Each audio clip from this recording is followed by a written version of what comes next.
From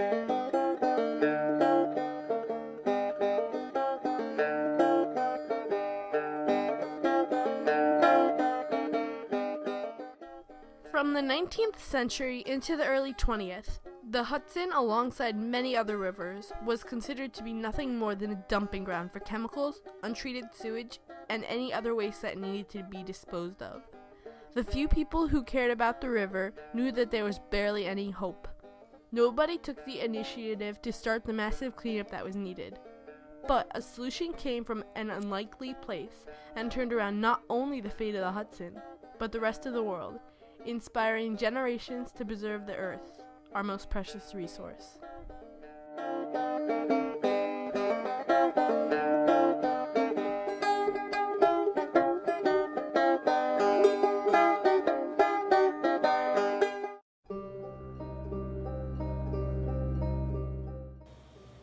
During the 17th and 18th centuries, the communities along the Hudson River Valley flourished. The beginning of the Industrial Revolution, paired with the invention of the steamboat and railroad, brought about the start of the devastating pollution of the Hudson. The Hudson has taken a heavy toll for its progressive past. The river became one of the most polluted rivers by the 20th century.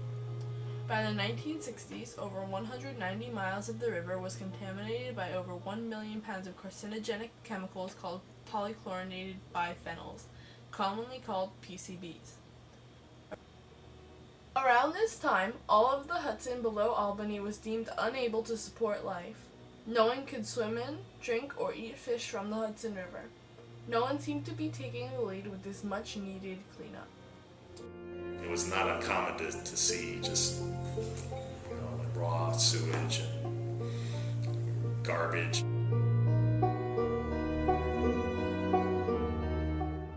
The problem wasn't that the river was dirty. The problem was that it was literally toxic.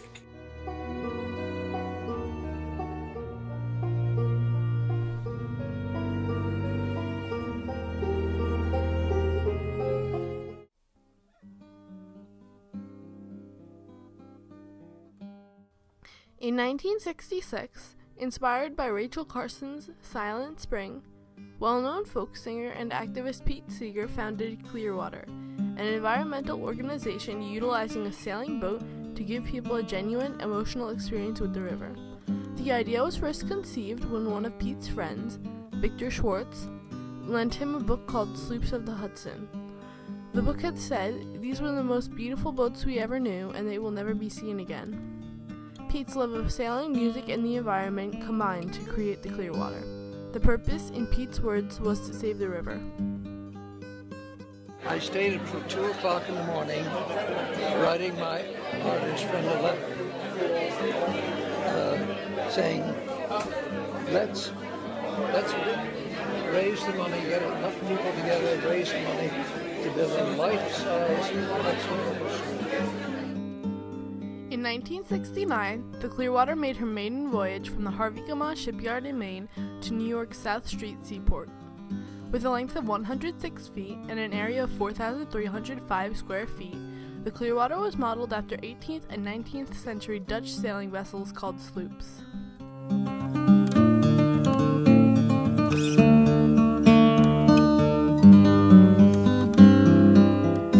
When the Clearwater was first launched, it was an immediate symbol of the environmental movement.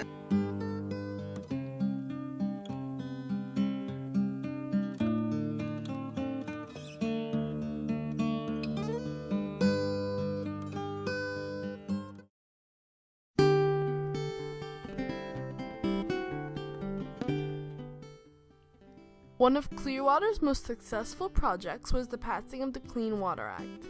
When the proposal was first submitted to Congress for this law, the entire Clearwater crew sailed to Washington, D.C., presented a petition containing 250,000 names, spoke in front of Congress, and gave an impromptu concert.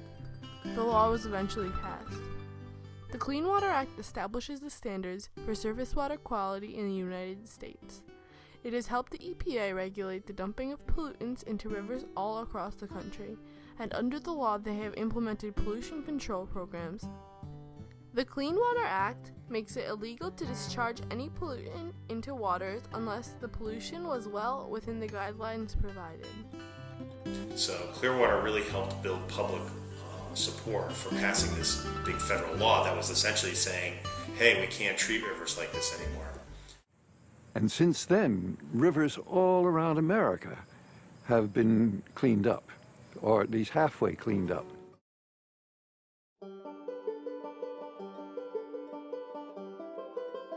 The organization is thought of as like a threefold program effort. There's education, there's environmental action, and then there's also public outreach and celebration.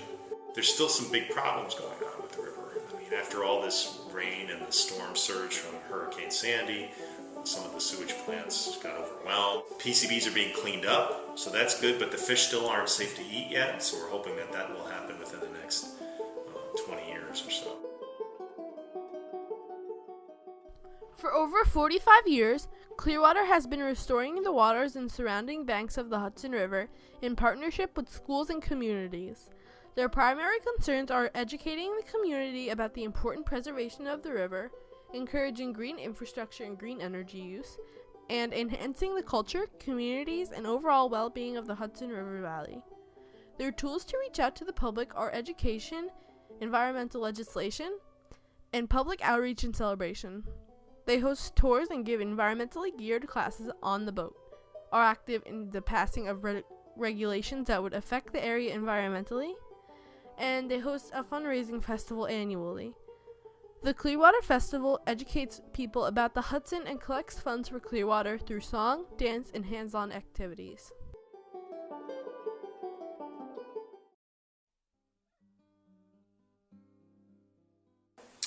Well, Clearwater, the model of using a big, tall ship to teach people about rivers or watersheds or any body of water, the Clearwater was one of the first, if not the first group that did that. That helped clean up the Hudson, but it also helped clean up rivers all across the country. Clearwater has been recognized internationally for its various efforts. It has inspired many other programs. For example, the Tall Ships Challenge, Race to Save the Great Lakes, is an annual event that collects funds and raises awareness about pollution in the Great Lakes. In addition, it gives people a chance to view beautiful historic boats. In the event, ships race through all 5 Great Lakes while docking and making appearances in U.S. and Canadian cities. They talk to audiences about the Great Lakes, fragile ecosystems, and what can be done to help them. Clearwater is not only a turning point in the Hudson-based environmental movement, but also in the overall caretaking of the planet. It sparked the modern environmental movement, produced multiple generations of environmentalists, and introduced environmental education, which is now widespread. In 2001, GE's $500 million operation to remove PCB-contaminated sediments from the Hudson began. Many laws have been passed to outlaw pollution in America's waters. The concerns of the Clearwater are really all of our concerns. World water is becoming more and more of a pressing issue, and as world population grows, our sources aren't enough to sustain it. As UNWater.org states, worldwide, industry dumps an estimated 300 to 400 million tons of polluted waste in waters every year. 1 in 9 people worldwide doesn't have access to improved sources of drinking water, and 1 in 3 lacks improved sanitation. Approximately 3.5 million people die each year due to inadequate water supply, sanitation, and hygiene. Our battle for clean water globally is far from over. However, since Clearwater, awareness of our environmental neglect has risen and mobilized support, providing hope for the future of our planet. The ripple effect of the Clearwater has reached past the banks of the Hudson to educate and inspire many to take action in their own communities. As I went walking that ribbon of highway, I saw above me that endless skyway. I saw below me that golden valley. This land was made for you and me.